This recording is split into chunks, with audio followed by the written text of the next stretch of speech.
بسم اللہ الرحمن الرحیم۔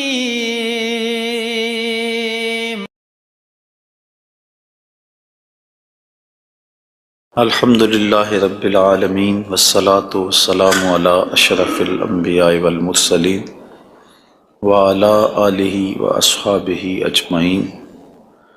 قال اللہ تعالی وتبارک فی القرآن المجید والفرقان الحمید۔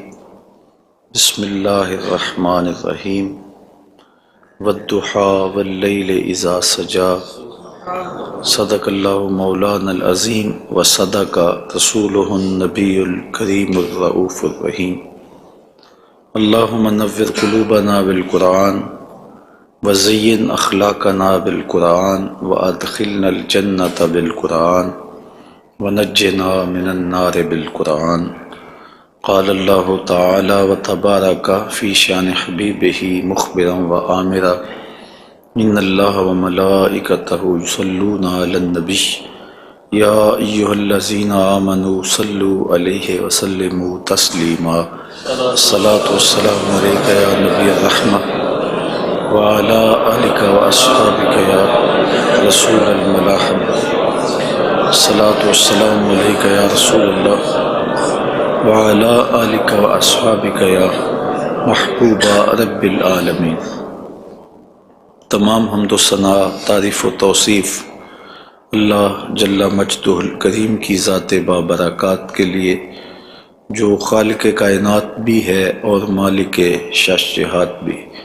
اللہ جل وعلا کی حمد و ثنا کے بعد رسول رحمت، شفیع معظم، نبی محتشم، اللہ کے پیارے، امت کے سہارے، رب کے محبوب، دانائے غیوب، مالک رقاب امم، فخر عرب و عجم، والی کون و مکان، سیاہ لا مکان، سید انس و جاں، سرور لالا رخاں، نیر تاباں، سر نشین مہوشاں، ماہ خوباں، شہنشاہ حسینہ، تتمہ دوراں، سرخیل زہرہ جمالاں، جلوہ صبح ازل، نور ذات لم یزل، باعث تکوین عالم، فخر آدم و بنی آدم، نیر بطہا، رازدار ما اوہا، شاہد ما طغا، صاحب علم نشرہ، معصوم آمنہ احمد مجتبیٰ،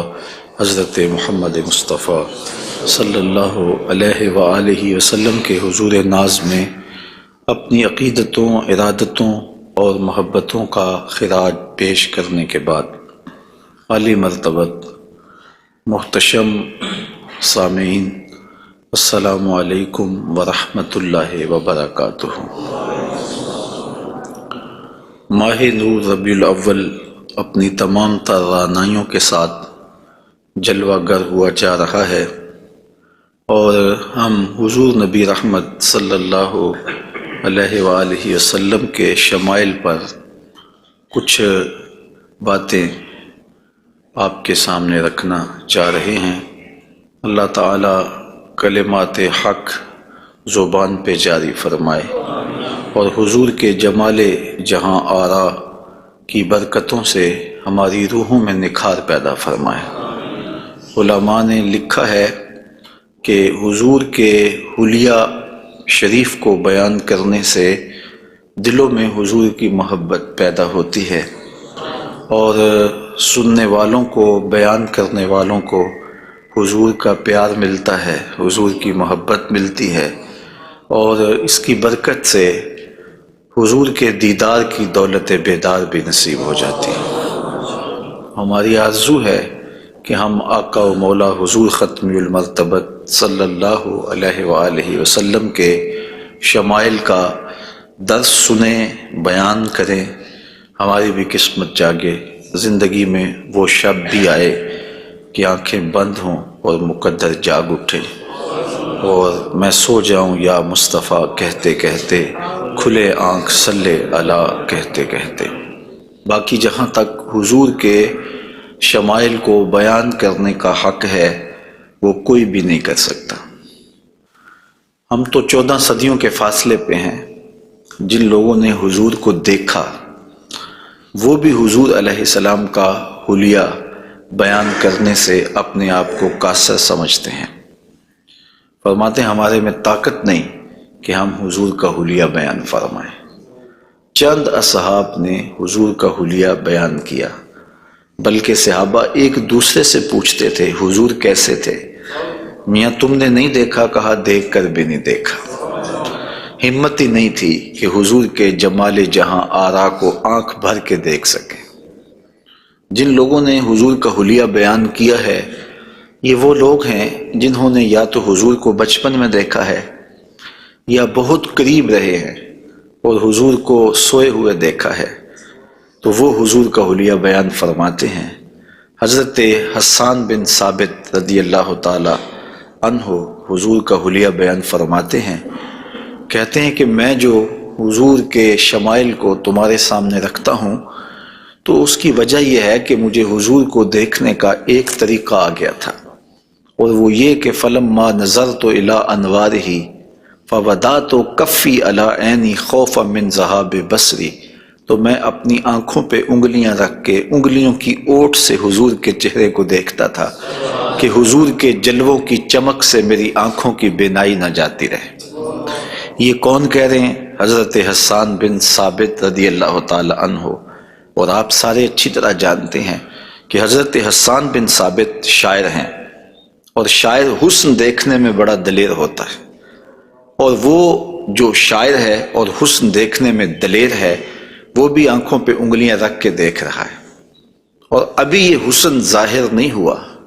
امام قرطبی علیہ رحمہ لکھتے ہیں کہ حضور نبی رحمت صلی اللہ علیہ وآلہ وسلم کا حسن ظاہر نہیں ہوا تھا، اور اگر جمال رسول صلی اللہ علیہ وآلہ وسلم کا ظہور ہو جاتا تو کوئی دیکھنے کی تاب ہی نہ رکھتا۔ حضور کے جمال جہاں آرا پر 70,000 بشریت کے پردے رکھے گئے، لیکن اس چھپے ہوئے حسن کو بھی دیکھنے کی تاب نہیں ہے، اور اگر یہ حسن بے نقاب ہوتا تو کیا ہوتا؟ یہی بہتر ہے کہ وہ پردے میں روح پوش رہے، وہ اگر پردہ اٹھا دے تو کسے ہوش رہے۔ حضرت شاہ ولی اللہ محدث دہلوی علیہ رحمہ نے اپنے والد حضرت شاہ عبد الرحیم محدث دہلوی علیہ رحمہ سے روایت کیا ہے کہ میرے والد شاہ عبد الرحیم خواب میں حضور کی زیارت کی، اور یہ بات آپ اچھی طرح جانتے ہیں کہ جس نے حضور کو خواب میں دیکھا اس نے حضور کو ہی دیکھا۔ شیطان خواب میں آ کر بھی حضور کی مثل ہونے کا دعویٰ نہیں کر سکتا۔ تو خواب میں حضور کو دیکھا اور عرض کی یا رسول اللہ صلی اللہ علیہ وسلم، آپ نے فرمایا ہے انا املہ و اخی یوسف اصبہ، میں نمکین حسن والا ہوں اور میرا بھائی یوسف میٹھے حسن والا تھا۔ وہاں تو زنان مصر کی انگلیاں کٹ گئیں، اور یہاں ایسا کوئی واقعہ پیش نہیں آیا، جبکہ حسن ملی حسن صبی کی نسبت زیادہ پرکشش ہوتا ہے، تو وہاں انگلیاں کٹ گئیں اور یہاں ایسا کوئی واقعہ پیش نہیں آیا، تو اس کی کیا وجہ ہے؟ تو حضور نے جو خواب میں جواب دیا وہ حضرت شاہ عبد الرحیم نے بیان فرمایا، اور شاہ ولی اللہ محدث دہلوی علیہ رحمہ نے در سمین میں اس کو لکھا۔ آقا کریم نے فرمایا جمالی مستور عن اعین الناس غیرۃ من اللہ، اے عبد الرحیم، اللہ نے غیرت محبت کی وجہ سے میرے حسن کو لوگوں کی نظروں سے چھپا کے رکھا ہے۔ کوئی محب نہیں چاہتا کہ میرا محبوب کوئی دیکھے۔ قتیل شفائی نے کہا تھا نا، اس حد تلک بڑھ گئی ہے بے اعتمادی کہ تجھ کو تجھ سے بھی چھپانا چاہتا ہوں۔ وہ کہتا ہے میری تو آرزو یہ ہے کہ تو آئینہ بھی نہ دیکھے۔ تو محب کی غیرت ہوتی ہے کہ اس کے محبوب کو کوئی نہ دیکھے۔ تو کہا کہ میرے حسن کو لوگوں کی نظروں سے چھپا کے رکھا گیا ہے، اور اگر یہ حسن ظاہر کر دیا جاتا تو کوئی تاب نہ لا سکتا۔ تو یہ چھپے ہوئے حسن کا عالم ہے کہ دیکھنے والوں کو پھر بھی انگلیاں رکھ کے دیکھنا پڑتا ہے، اور اگر یہ بے نقاب ہوتا تو پھر کون تاب لا سکتا؟ مولانا حسن رضا اعلی حضرت کے برادر محترم فرماتے ہیں وہ اگر جلوہ کریں کون تماشائی ہو۔ تو یہ وہ حسن ہے کہ جو تمام کا تمام ظاہر نہیں کیا گیا اور لوگوں کی نگاہوں سے پوشیدہ رکھا گیا، لیکن وہ بشریت کے پردوں کی اوٹ سے چھن چھن کے بھی اس قدر تابع ہے کہ پوری کائنات کے اندر رنگ اسی حسن کے جھلکتے دکھائی دیتے ہیں اور ہر طرف اسی کے انوار پھیلے ہوئے نظر آتے ہیں۔ تو حضور کے حسن کا بیان، حضور کے حسن کا ذکر اگرچہ انسانی استطاعت میں نہیں ہے اور اس کے بس میں نہیں ہے، لیکن اس کے باوجود صحابہ کے دور سے لے کر آج تک لوگوں کا یہ محبوب موضوع رہا ہے کہ وہ حضور علیہ السلام کے حسن کا ذکر کر کے اپنے قلب کی تسکین کا ساماں کرتے ہیں۔ علماء نے یہ بھی لکھا ہے کہ جو شخص حضور کے حسن کو بیان کرے لوگوں کے دلوں میں اس کے لیے پیار پیدا ہو جاتا ہے۔ آج ہر شخص چاہتا ہے کہ میں ہر دل عزیز ہو جاؤں، تو یہ سادہ سا نسخہ ہے کہ کائنات میں حضور کے حسن کے تذکرے کیا کرو، دنیا تم سے پیار کرنے لگ جائے گی۔ تم محبوب الخلائق بن جاؤ گے اگر تم اس محبوب دو عالم کے حسن کو لوگوں کی نظروں کے سامنے بیان کرو گے۔ انشاءاللہ حضور کے مختلف اعضاء کے حسن کا ذکر ترتیب وار کیا جائے گا، اور اہل محبت نے اور اصحاب رسول نے اس پر کیا محبتوں کے پھول پیش کیے ہیں۔ یقیناً آپ کے قلوب کو فرحت بھی ہوگی، قرار بھی ملے گا، اور آقا کریم کے حسن دل پذیر اور حسن جاں فضا کی مستیوں میں آپ کھو بھی جائیں گے۔ حضرت جابر بن سمرہ رضی اللہ تعالی عنہ فرماتے ہیں کہ لیلۃ الادحیان تھی، 14ویں رات کا چاند تھا، اور حضور یمنی چادر اوڑے ہوئے استراحت فرما رہے تھے، اور میں کبھی آسمان کو دیکھتا تھا، کبھی حضور کے جمال جہاں آرا کو دیکھتا تھا، اور یہ سوچتا تھا کہ میں فیصلہ کروں کہ آسمان کا چاند سونا ہے یا مدینے کا چاند سونا ہے۔ تو حضرت جابر بن سمرہ رضی اللہ تعالیٰ عنہ فرماتے ہیں پھر میں نے فیصلہ کیا فائزہ ہوا احسن عندی من القمر، میں نے کہا آسمان کا چاند نہیں، مدینے کا چاند سونا ہے، چونکہ چاند کی چمک بھی حضور کے در کی خیرات ہے۔ چاند کو، سورج کو، شمس و قمر کو جو روشنیاں دی گئی ہیں وہ حضور کے صدقے سے دی گئی ہیں۔ تو کائنات میں جہاں بھی اجالا ہے، جہاں بھی روشنیاں ہیں، جہاں بھی نور ہے، وہ نور حضور علیہ السلام کا ہی ظہور ہے، اور حضور کا نور ہے کہ جو کسی سے مستعار نہیں لیا ہوا، وہ حضور کا اپنا نور ہے، اپنا حسن ہے۔ علامہ بوصیری علیہ رحمہ نے کتنی خوبصورت بات کہی، منزہ عن شریک فی محاسنہ فجوہر الحسن فیہ غیر منقسم، کہ حضور اپنے محاسن میں، اپنے کمالات میں کسی شریک سے منزہ ہیں، اور آپ کا جوہر حسن جو ہے وہ غیر منقسم ہے۔ تو حضور کا حسن کسی سے مستعار نہیں لیا ہوا، بلکہ پوری کائنات کو جو حسن ملا ہے وہ حضور کی دہلیز کی عطا ہے، حضور کی چوکھٹ کی خیرات ہے۔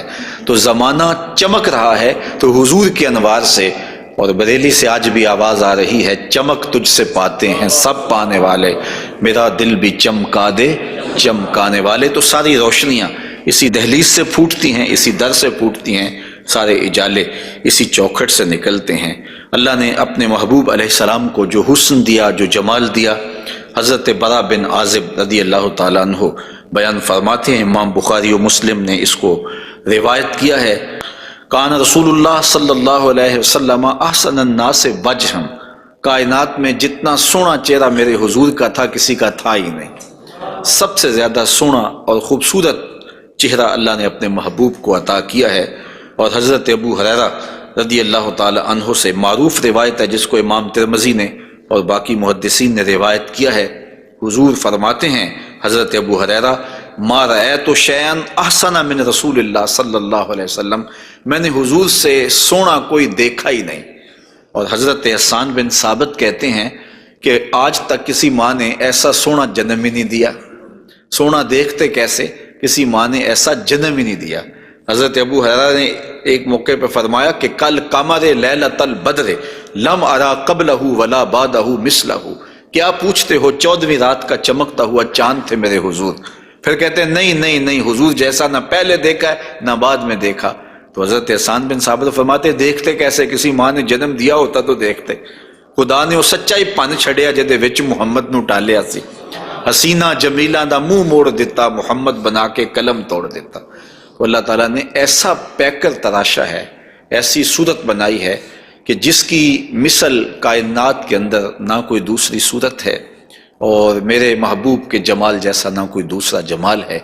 تو وہ حسن، وہ جمال، وہ کمال اور وہ شانیں اور وہ مراتب رفیع عطا کیے گئے جو انہی کا مقسوم ہے۔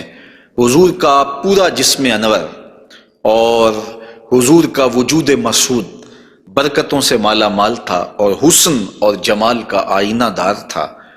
لا یجلس الذباب علی جسدہ، ساری زندگی حضور کے بدن پہ کبھی مکھی نہیں بیٹھی۔ آقا کریم علیہ الصلوۃ والسلام کے بدن پہ کبھی میل نہیں آیا، حضور کی آنکھوں کے اندر کبھی میل نہیں آیا، حضور کو ساری زندگی بلغم نہیں آئی۔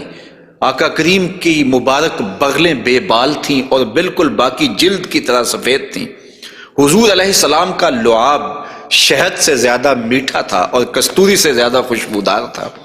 حضور کے فضلات مبارکہ جو ہے وہ امت کے حق میں پاک ہیں، اور جہاں حضور علیہ السلام قضائے حاجت کے لیے جاتے تو وہاں بعد میں جا کے دیکھا جاتا تو کوئی چیز نظر نہ آتی سوائے کستوری کی خوشبو کے۔ تو آقا کریم علیہ الصلوۃ والسلام کو کبھی جمائی نہیں آئی، کبھی حالت نیند میں حضور نبی رحمت صلی اللہ علیہ وآلہ وسلم ناپاک نہیں ہوئے، حضور نبی رحمت صلی اللہ علیہ وسلم پر کوئی نجاست نہیں آئی، اور آقا کریم کے بدن کا سایہ بھی نہیں تھا تاکہ زمین کے اوپر حضور کا سایہ نہ گرے۔ کائنات میں ایسا کون ہو سکتا ہے جیسا آمنہ کا لال تھا؟ تو وہ حسن دیا گیا، وہ جمال دیا، جس پہلو سے دیکھو حضور بے مثال نظر آتے ہیں اور بے مثل نظر آتے ہیں۔ آئیے ہم حضور نبی رحمت صلی اللہ علیہ وآلہ وسلم کے جسم کے حوالے سے پہلے کچھ بات کریں اور پھر حضور کے اعضاء کی طرف چلتے ہیں۔ حضور کا مبارک جسم بے سایہ تھا، اور یہ سایہ نہ چاند کی چاندنی میں دکھائی دیتا تھا اور نہ سورج کی روشنی میں پڑتا تھا۔ حضرت ذکوان رضی اللہ تعالی عنہ روایت کرتے ہیں، فرماتے ہیں کہ ان رسول اللہ صلی اللہ علیہ وسلم لم یکن یرا لہ ظل فی شمس ولا قمر، حضور کا سایہ نہ سورج کی روشنی میں ہوتا تھا اور نہ چاند کی چاندنی میں ہوتا تھا۔ اور حضرت عثمان رضی اللہ تعالی عنہ خلیفہ ثالث رضی اللہ تعالی عنہ اس کی وجہ بیان فرماتے ہیں کہ حضور کا سایہ کیوں نہیں تھا۔ فرماتے ہیں ان اللہ ما اوقع ظلک علی الارض لئلا یدع انسان قدمہ علی ذلک الظل، اللہ تعالیٰ نے محبوب کا سایہ زمین پہ اس لیے نہیں پڑنے دیا کسی انسان کا قدم محبوب کے سائے پہ نہ آ جائے۔ اللہ اکبر۔ لیکن حضرت شیخ احمد مجدد الفسانی علیہ رحمہ نے ایک بڑی خوبصورت بات کہی، اور ہمارے لیے وہ بڑی ٹھنڈک اور بڑی تسکین کا ساماں ہے۔ وہ فرماتے ہیں کہ اورا صلی اللہ علیہ وسلم سایہ نبود، آقا کریم علیہ السلام کا سایہ نہیں تھا۔ در عالم شہادت، اس عالم شہادت میں حضور کا سایہ نہیں تھا، اور یہ بات ثابت ہے، اور تقریباً تمام مکاتیب فکر کے لوگ ایک دو مکتبہ فکر کے علاوہ باقی سارے اس بات کو تسلیم کرتے ہیں۔ رشید احمد گنگوہی نے بھی یہ بات لکھی ہے، امداد السلوک کے اندر یہ روایت موجود ہے کہ بتواتر ثابت شد کہ حضرت علی سایہ نہ داشتن۔ وہ کہتے ہیں کہ یہ بات تواتر کے ساتھ ثابت ہے کہ جناب صلی اللہ علیہ وسلم کا سایہ نہیں تھا۔ تو حضرت شیخ فرماتے ہیں کہ عالم شہادت میں حضور کا سایہ نہیں تھا۔ شیخ احمد مجدد الفسانی، کیوں سایہ نہیں تھا؟ فرماتے ہیں سایہ ہر شخص از شخص لطیف تر است، کسی چیز کا سایہ اس شے سے زیادہ لطیف ہوتا ہے، چون لطیف تر از وی صلی اللہ علیہ وآلہ وسلم در عالم نہ باشد پورا سایہ چے صورت دارد۔ جب حضور سے لطیف کائنات میں شے ہی کوئی نہیں ہے تو پھر سایہ کیا معنی رکھتا ہے؟ کائنات میں حضور سے لطیف ہے ہی کوئی چیز نہیں ہے، حضور کی مثل عالم امکان میں ممکن ہی نہیں ہے۔ اب مجھے یہ بتائیں کہ جس کا سایہ بھی نہیں تھا اس کا ثانی ہو سکتا ہے؟ تو یہ کون خاکے تراش رہے ہیں؟ کس کے خاکے تراش رہے ہیں؟ خاکے تو خاکیوں کے ہوتے ہیں۔ جو پیکر نور ہو، جس کا سایہ بھی نہیں ہے، اس کے خاکے کیسے ہو سکتے ہیں؟ تو حضور کی مثل تو بزم عالم میں ممکن ہی نہیں ہے۔ اقبال بھی بول پڑے رخ مصطفیٰ ہے وہ آئینہ، کہ اب اس سا دوسرا آئینہ نہ کسی کی بزم خیال میں، نہ دکان آئینہ ساز میں۔ ممکن ہی نہیں ہے خدا نے وہ سچا ہی پن چھڑیا جہدے وچ محمد نو ڈالیا سے۔ تو آقا کریم علیہ الصلوۃ والسلام کا سایہ نہیں بنایا، اور کائنات کے اندر وہ بے مثل بھی ہیں، وہ بے مثال بھی ہیں، تو یارو جس کا سایہ بھی نہیں ہے اس کا ثانی کیسے ہو سکتا ہے؟ تو آقا کریم علیہ الصلوۃ والسلام کا مبارک قد انور، حضور کا جسم نور، اللہ تعالیٰ جل شانہ نے حضور کو قد رانا دیا ہوا۔ امیر خسرو نے کہا تھا نا، پری پیکر نگارے سرو قد لالا رخسارے، سراپا آفتے دل بود شب جائے کہ من بودم، خدا خود میرے مجلس بود اندر لا مکان خسرو، محمد شم محفل بود شب جائے کہ من بودم۔ تو حضور کا قد انور، اللہ اکبر، اس کے بارے میں حضرت سیدنا علی المرتضیٰ رضی اللہ تعالی عنہ سے مروی روایت سنیے۔ فرماتے ہیں لم یکن بالطویل الممغت ولا بالکثیر المتردد وکان ربعۃ من القوم لم ارى قبلہ ولا بعدہ مثلہ۔ فرمایا کہ حضور علیہ السلام کا قد لمبا بھی نہیں تھا، حضور پست قامت بھی نہیں تھے، حضور درمیانی قد و قامت کے حامل تھے۔ پھر آگے کہتے ہیں نہیں حضور جیسا نہ پہلے دیکھا نہ بعد میں دیکھا۔ اور حضرت انس رضی اللہ تعالیٰ عنہ فرماتے ہیں کان رسول اللہ صلی اللہ علیہ وسلم لیس بالذاہب طولا وفوق الربا اذا جامع القوم غمرہم۔ فرماتے ہیں حضور پست قامت نہیں تھے، حضور درمیانی قد و قامت کے تھے۔ پھر کہتے ہیں نہیں، درمیانی قد و قامت سے بھی اٹھتا ہوا حضور کا قد تھا، یعنی قد اتنا لمبا نہیں تھا کہ بہت لمبا قد بھی اچھا نہیں لگتا اور پست قامتی بھی عیب ہے، تو درمیانہ قد ہونا یہ حسن ہے، لیکن درمیانے سے بھی کچھ اٹھتا ہوا یہ مزید حسن ہے، اور یہ اللہ نے اپنے محبوب کو قد دیا تھا۔ لیکن اس کے ساتھ یہ شان تھی کہ لمبے لمبے قد والے لوگ موجود ہوتے اور حضور بھی ان میں موجود ہوتے۔ اذا جامع القوم غمرہم، جب حضور تشریف فرما ہوتے تو حضور سب سے اونچے دکھائی دیتے، قد درمیانہ تھا لیکن دکھائی اونچے دیتے۔ علماء نے اس کی تشریح میں لکھا ہے کہ حضور علیہ الصلوۃ والسلام کا یہ معجزہ تھا، یہ شان تھی، یہ نبوی وجاہت تھی کہ حضور سب سے اونچے دکھائی دیتے تھے۔ ام معبد جو حضور کا حلیہ بیان کرتی ہیں، اور انشاءاللہ ان سے مروی روایت اور ان کا تفصیلی واقعہ ہم آگے چل کے بیان بھی کریں گے، تو وہ حضور کے قد پر کہتی ہیں غصن بین غصنین، دو شاخوں کے درمیان اٹھتی ہوئی جیسے شاخ ہوتی ہے، اس طرح حضور کا قد رانا تھا۔ تو آقا کریم علیہ السلام کا قد، اللہ اکبر۔ حضرت انس سے ایک اور روایت سن لیجئے، وہ فرماتے ہیں کان رسول اللہ صلی اللہ علیہ وآلہ وسلم احسن الناس قواما و احسن الناس وجہا، کہتے ہیں جیسی قد و قامت میرے حضور کی تھی، کائنات میں اتنا سونا قد کسی کا نہیں، اور جتنا سونا چہرہ میرے حضور کا تھا ایسا سونا چہرہ کسی کا نہیں ہے۔ قد بھی سونا اور چہرہ بھی سونا، اور زمانے میں اتنا سونا رب نے کوئی پیدا ہی نہیں کیا، چونکہ سب سے حسین سب سے جمیل اپنے محبوب کو بنایا۔ لکھاں آئے لوگ زمانے تے محبوب خدا جیا کوئی نہیں، لکھاں سونے بن بن بیندے نے اودی خاک پا جیا کوئی نہیں۔ جو حسن انہیں دیا، جو جمال انہیں دیا، وہ انہی کی خوبی ہے۔ حضور نبی رحمت صلی اللہ علیہ وآلہ وسلم کے قدموں کے حسن کا ذکر کرتے ہیں۔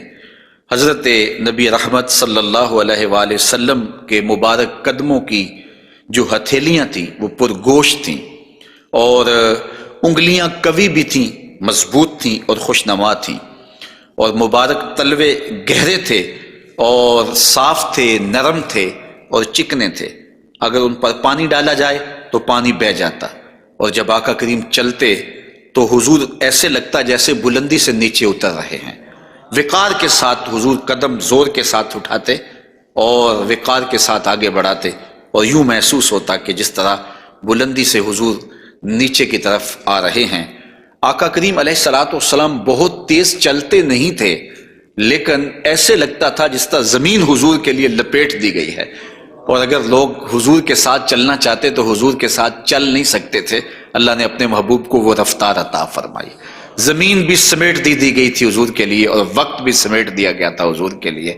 اور آقا کریم علیہ الصلوۃ والسلام کے قدم مبارک کی انگلیاں وہ بڑی خوبصورت تھیں، لیکن جو درمیان والی انگلی ہے وہ انگلی باقی انگلیوں سے زیادہ قد آور تھی، لمبی تھی۔ آئیے ذرا اس انگلی کا حال حضرت میمونہ بنت کردم رضی اللہ تعالی عنہا سے سنیے۔ یہ ایک صحابیہ ہیں جو اپنے والد گرامی کے ساتھ حضور کی خدمت میں حاضر ہوئیں۔ تو ان کے والد گرامی نے حضور سے کوئی بات پوچھی، اور آقا کریم اس وقت ناقہ کے اوپر، اونٹنی کے اوپر سوار تھے۔ تو ان کا جی چاہا کہ میں حضور کا دیدار کروں، لیکن حضور کے چہرے کی وجاہت نے ان کو حضور علیہ الصلاۃ والسلام کے چہرے کی جانب آنکھ بھر کے دیکھنے نہ دیا۔ تو کہا اب آئی ہوں تو حضور کے مبارک پاؤں کو دیکھنے لگی۔ تو حضرت میمونہ بنت کردم فرماتی ہیں فما نسیتو فی ما نسیتو طول اصبع قدمہ السبابہ علی سائر اصابعہ، کہا مدت ہو گئی ہے میں نے حضور علیہ السلام کو دیکھا تھا، اور حضور کے مبارک پاؤں کی انگلیوں میں سے جو درمیان والی انگلی ہے، اس انگلی کا جو قد باقی انگلیوں سے تھوڑا سا لمبا تھا، آج تک میری آنکھوں سے وہ حسن نہیں ہٹتا ہے، وہ حسن ہی زائل نہیں ہوتا ہے۔ اب تک میری نگاہوں میں وہی جلوے ہیں کہ حضور علیہ السلام کی انگلی جو ہے وہ باقی انگلیوں کی نسبت جو ہے وہ زیادہ درمیان والی انگشت سبابہ جو تھی وہ زیادہ لمبائی میں تھی۔ تو حضرت میمونہ بنت کردم ابھی تک اس انگلی کے حسن میں کھوئی ہوئی ہیں۔ مجھے بتاؤ جس کی انگلی، پاؤں کی انگلی اتنی حسین ہے، اس کی آنکھیں کتنی حسین ہوں گے۔ وہ کیا کسی نے کہا نا کہ قدموں میں جبیں کو رہنے دو، چہرے کا تصور مشکل ہے۔ قدموں پہ جبیں کو رہنے دو، چہرے کا تصور مشکل ہے، جب چاند سے بڑھ کر ایڑی ہے رخسار کا عالم کیا ہوگا۔ یہ تو انگلی کا حسن ہے کہ میمونہ بنت کردم ساری زندگی یہی احساسہ ہے، لوگوں کو بتاتی ہیں کہ لوگوں میں نے حضور کی انگلی دیکھی ہوئی ہے۔ تو جس نے حضور کے قدم انور کی انگلی کی زیارت کی ہے وہ تو ناز کرے، اور پھر اس عائشہ صدیقہ محبوب کائنات کی قسمت پہ ناز نہ کریں جن کی آغوش میں حضور کا سر انور ہوتا تھا۔ تو حضرت میمونہ بنت کردم رضی اللہ تعالی عنہا فرماتی ہیں کہ میں ابھی تک اس انگلی کے جمال کو بھول نہیں پائی۔ آقا کریم علیہ الصلاۃ والسلام کے قدموں کے بارے میں آتا ہے کہ کان رسول اللہ صلی اللہ علیہ وسلم احسن البشر قدما، کائنات میں جتنے سونے قدم میرے حضور کے تھے اتنے سونے قدم بھی کسی کے نہیں تھے۔ حضرت انس اور حضرت ابو ہریرہ اور ہند بن ابی حالہ رضی اللہ تعالیٰ عنہ حضور کے قدموں کے بارے میں شسن القدمین، اور حضرت امام ترمذی نے مسیح القدمین کے لفظ بولے ہیں کہ نرم آپ کے قدم تھے، اور آپ کے قدم جو ہے وہ چمکدار تھے، روشن تھے، آپ کے قدم پرگوشت تھے، اور آپ کے مبارک پاؤں خوبصورت تھے۔ اور تلوے جو تھے اس کے بارے میں دو روایات ہیں، ایک روایت یہ ہے کہ اخمسان، اور ایک روایت کے اندر لفظ ہیں لیس لہا اخمس، کہ جو تلوے ہیں وہ درمیان سے جو ہیں وہ پرگوشت تھے، اور ایک ہے کہ درمیان سے پرگوشت نہیں تھے۔ تو یہ دو روایات کی تطبیق کیسے ہوگی؟ بعض نے کہا کہ حضور کے مبارک تلوے جو تھے وہ درمیان سے پرگوشت نہیں تھے، اور بعض نے کہا کہ بالکل درمیان سے پرگوشت ہی تھے اور بالکل سیدھے تھے۔ علماء نے کہا کہ درمیان سے خلا تو تھا، لیکن جب حضور قدم رکھتے تھے تو آقا کریم علیہ السلام قدم جو ہے وہ پوری طرح جماؤ کر کے رکھتے تھے، اور جب وہ نقش بنتا تھا تو وہ نقش پورا بنتا تھا۔ اور یہاں محدثین نے کمال کر دی، کہا رب نے یہ نہیں چاہا کہ میرے محبوب کے تلووں کا نقش ناتمام بنے، نقش پورا بنتا تھا۔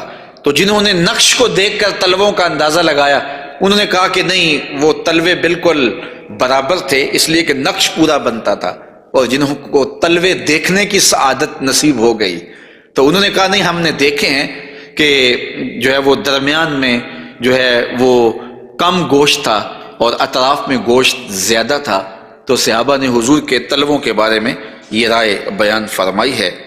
حضرت ابو ہریرہ رضی اللہ تعالی عنہ فرماتے ہیں انہ صلی اللہ علیہ وسلم کان اذا مشى علی الصخر غاصت قدماہ فیہ، جب کبھی آپ ننگے پاؤں چلتے کسی پتھر کے اوپر، کسی چٹان کے اوپر، تو وہ چٹان اور پتھر حضور کے لیے نرم ہو جاتے، اور آقا کریم علیہ السلام کے مبارک قدم جو ہے اس پتھر کے اندر جو ہے وہ دنس جاتے اور نشان بن جاتے، جس طرح مقام ابراہیم پہ آپ دیکھ سکتے ہیں کہ حضرت اسماعیل علیہ السلام کے قدموں کے نشانات اس پتھر نے محفوظ کر لیے. تو یہ پتھر جن پتھروں پہ حضور چلتے تھے وہ اپنی چھاتی پہ حضور کے تلووں کے نشان محفوظ کر لیتے تھے.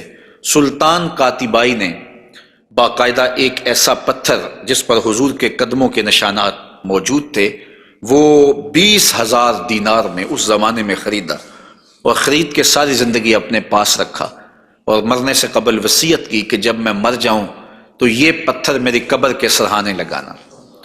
علامہ خفاجی علیہ رحمہ نسیم الریاض میں لکھتے ہیں کہ وہ پتھر آج بھی ان کی قبر کے سرہانے پہ لگا ہوا ہے اور لوگ اس کو اپنے لیے اعزاز سمجھتے تھے. اور یہ وہ قدم ہیں کہ جہاں آتے اس جگہ کی قسمت جاگ پڑتی. یہ قدم اور یہ مبارک تلوے یہ تو عرش نے بھی چومے ہیں نا.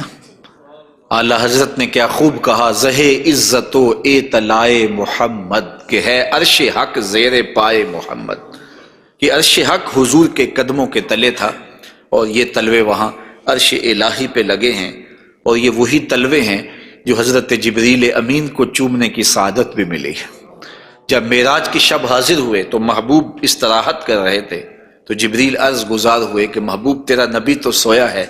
تو آواز آئی، یا جبریلو قبل قدمہ، میرے محبوب کے قدم چوم لے. تو جبریل امین نے حضور کے قدم چوم لیے. تو پھر کیا لطف آیا ہوگا. کسی نے تصور میں جبریل سے پوچھا کہ حضور کے قدم چومے تھے، تلیاں چومی تھیں، تو بتا کیا کیف ملا. تو اس نے زبان حال سے کہا، نہ جنت کی کلیوں میں دیکھا مزہ جو محمد کی تلیوں میں دیکھا. حضور علیہ السلام کے مبارک قدم جہاں پڑتے وہاں رحمتیں اور برکتیں ہی نازل ہوتی.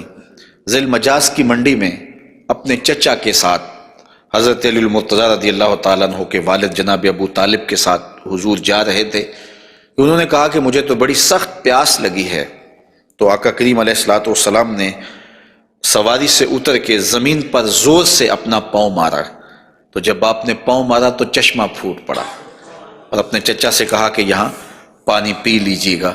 اور حضور علیہ الصلوۃ والسلام کی مبارک ایڑیاں جو ہیں ان کے بارے میں ہے کہ وہ کم گوشت تھیں، ان پر زیادہ گوشت نہیں تھا. اور آقا کریم علیہ الصلوۃ والسلام اس ایڑی کو بھی جہاں لگاتے وہاں حالات رحمتوں بھرے ہو جاتے. حضرت جابر رضی اللہ تعالی عنہ کا اونٹ تھا.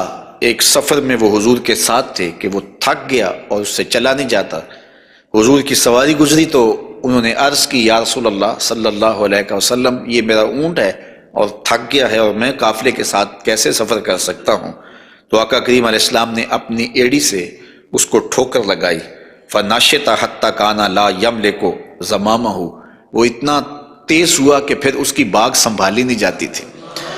کچھ عرصے کے بعد حضور حضرت جابر سے پھر ملے اور حضور نے پوچھا کہ وہ تمہارے اونٹ کا کیا بنا. تو انہوں نے کہا، بخیرن قد اصابت ہو برکتوں کا، حضور آپ کی برکت کی وجہ سے اب خیر ہی ہو گئی ہے. تو وہ تو اب سنبھالا نہیں جاتا ہے اور اتنا سری و رفتار ہو گیا ہے. اور یہ بات آپ کبھی بھی بھول نہیں سکتے ہیں کہ حضور احد پہ تشریف لے گئے تھے تو وہ حضور کے آنے کی خوشی میں جھوم اٹھا تھا. تو حضور نے ایڑی ہی ماری تھی. زور کے ساتھ ایڑی لگاتے ہوئے حضور نے کہا، فَضَرَبَهُ بِرِجْلِهِ فَقَالَ اُثْبُتْ. حضور نے کہا کہ اے احد رک جا، تو جھوم رہا ہے جانتا نہیں، فَإِنَّمَا عَلَيْكَ نَبِيٌّ وَصِدِّيقٌ وَشَهِيدَانِ، تیرے اوپر ایک اللہ کا نبی ہے، ایک صدیق ہے اور 2 شہید ہیں. اور پھر فوراً اس کا زلزلہ تھم گیا. اعلیٰ حضرت بولے، ایک ٹھوکر سے احد کا زلزلہ جاتا رہا، رکھتی ہیں کتنا وقار اللہ اکبر ایڑیاں. تو یہ حضور علیہ الصلوۃ والسلام کے مبارک قدم تھے کہ جن کی برکات زمانے کو نصیب ہوئی. اور یہ وہ قدم تھے جنہیں چوم لینا صحابہ اپنے لیے سعادت سمجھتے تھے. حضرت ذرا وفد عبد القیس میں آئے تو پھر انہوں نے حضور کی خدمت میں عرض کی کہ ہم آپ کے قدم اور آپ کے ہاتھ چومنا چاہتے ہیں. اور وہ آگے بڑھے. وہ خود فرماتے ہیں، فَنُقُبِّلُ يَدَ رسول اللہ صلی اللہ علیہ وسلم وَرِجْلَهُ، ہم نے حضور علیہ الصلوۃ والسلام کے ہاتھ بھی چومے، ہم نے حضور کے پاؤں بھی چومے. حضرت صہیب رضی اللہ تعالی عنہ فرماتے ہیں کہ رأیت علیٰ یقبل ید العباس ورجلہ، میں نے دیکھا کہ حضرت علی اپنے چچا عباس کے ہاتھ بھی چومتے تھے اور پاؤں بھی چومتے تھے۔ اور یہ کیوں چومتے تھے؟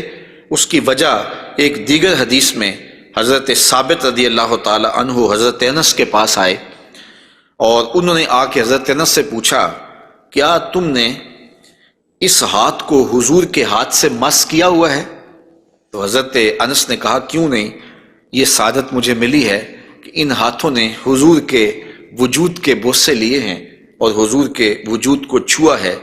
فقبلہا، تو حضرت ثابت نے حضرت انس کا ہاتھ چومنا شروع کر دیا کہ یہ وہ ہاتھ ہیں جنہوں نے حضور کو چوما ہوا ہے، جنہوں نے حضور کو چھوا ہوا ہے، جنہوں نے حضور کے بدن رحمت سے مس کیا ہوا ہے۔ تو حضرت علی المرتضیٰ حضرت عباس کے ہاتھ چومتے تھے، تو آقا کریم علیہ الصلوۃ والسلام کے قدم بھی، حضور کے ہاتھ بھی صحابہ عقیدت سے چوم لیا کرتے تھے، اور یہ واقعات کبھی ہوتے تھے اور عقیدت کا یہ رنگ صحابہ کے ہاں پایا جاتا تھا۔ حضور نبی رحمت صلی اللہ علیہ وآلہ وسلم وہ قدم جو برکتوں کے لیے، رحمتوں کے لیے اگر کسی اونٹ پہ لگتے ہیں تو وہ تیز ہو جاتا ہے، اور اگر زمین پہ مارتے ہیں تو چشمہ پھوٹ پڑتا ہے، اور اگر پہاڑ پہ لگاتے ہیں تو اس کا زلزلہ رک جاتا ہے۔ ان قدموں پہ کھڑے ہو کے ساری رات عبادت میں گزار دیتے ہیں، حتیٰ تتورم قدماہ، یہاں تک کہ حضور کے مبارک قدم سوج جاتے ہیں، اور اللہ کے یوں شکر گزار بندے بن کے اپنی زندگی حضور گزارتے ہیں۔ تو آقا کریم علیہ الصلوۃ والسلام کے مبارک قدم خوبصورت تھے، اور اس کی تلیاں بھی خوبصورت تھیں، قدموں کا حسن بے مثال تھا۔ اور آقا کریم علیہ السلام کی پنڈلیوں کے بارے میں، حضور کی پنڈلیوں کے بارے میں حضرت جابر بن سمرہ رضی اللہ تعالی عنہ سے مروی ایک روایت سنیے۔ فرماتے ہیں، کان فی ساک رسول اللہ صلی اللہ علیہ وسلم حموشۃ، آقا کریم علیہ الصلوۃ والسلام کی مبارک جو پنڈلیاں تھیں وہ نرم و نازک، پتلی اور خوبصورت تھیں۔ اور آقا کریم کی پنڈلیوں کے بارے میں سراقہ بن مالک رضی اللہ تعالی عنہ نے جو کہا ہے وہ بڑی خوبصورت بات کہی ہے۔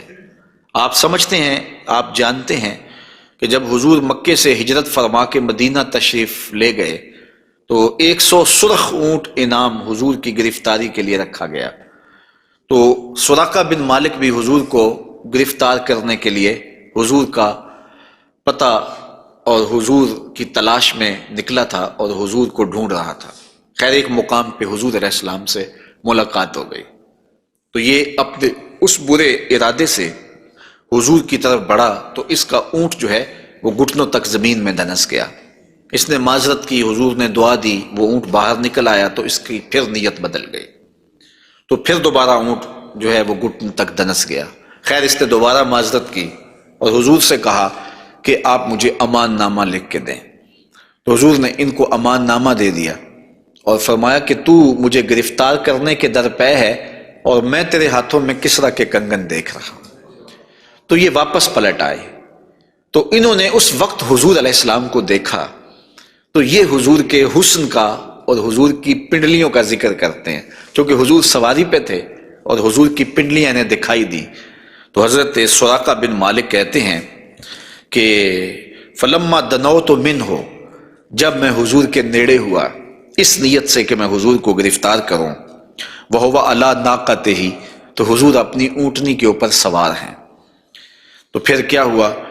تو جعلت انظر الی ساکہ، تو میں حضور کی پنڈلیوں کو دیکھنے لگا۔ ایسا جعلت انظر، میں دیکھنے لگا، میری نظر جم گئی حضور کی مبارک پنڈلی پر۔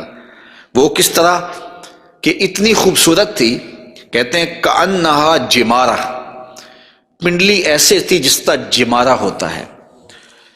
آپ نے کبھی دیکھا ہو کھجور کا درخت، تو کھجور کے درخت سے نیچے شاخیں پھوٹتی ہیں، تو جب نئی شاخ نکلتی ہے تو وہ اتنی خوبصورت ہوتی ہے اور اتنی نرم اور نازک اور گداز ہوتی ہے کہ اس کو چھو لینے کو جی چاہتا ہے۔ تو اس شاخ کو عربی میں جمارہ کہتے ہیں۔ تو وہ کہتے ہیں میں حضور کی پنڈلیوں کا کیا بتاؤں، جس طرح وہ کھجور کی تازہ شاخ نکلتی ہے جس کو دیکھنے سے جی نہیں رچتا، حضور کی پنڈلیاں جمارہ کی طرح تھیں۔ تو یہ انہوں نے ایک اپنے محاورے کے مطابق مثال دی، ورنہ حضور علیہ الصلوۃ والسلام کی پنڈلیوں کے لیے کوئی لفظ ہی نہیں ہے جو اللہ نے اپنے محبوب کو پنڈلیوں کا حسن دیا۔ اچھا، حضور کی پنڈلیوں کے بارے میں سنو میرے امام اعلی حضرت نے کیا کہا، کمال کر دی۔ ساک اصل قدم شاخ نخل کرم، اعلی حضرت فرماتے ہیں ساک اصل قدم، جو پنڈلی ہے، جو قدم کی اصل ہے، شاخ نخل کرم، جو کرم کی کھجور ہے یہ اس کی شاخ ہے۔ اللہ اکبر، شم راہ اصابت پہ لاکھوں سلام۔ تو حضور علیہ الصلوۃ والسلام کو اللہ تعالیٰ نے پر نور، پتلی اور جو ہے وہ گوری رنگت کی اور لطیف اور خوبصورت پنڈلیوں سے نوازا تھا۔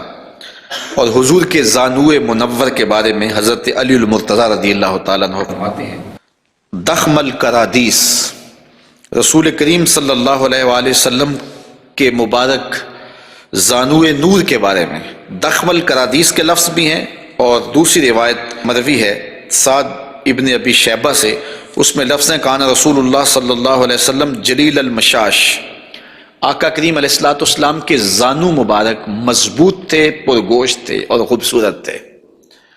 اور اعلیٰ حضرت یہاں بھی اپنی محبت کا اظہار کیے بغیر نہیں رہ سکے، فرماتے ہیں انبیاء طے کریں زانو ان کے حضور، انبیاء طے کریں زانو ان کے حضور، زانوؤں کی وجاہت پہ لاکھوں سلام۔ یہ وہ زانو ہے جہاں نبی بھی زانو طے کرے، یہ وہ شان ہے ان زانوؤں کی۔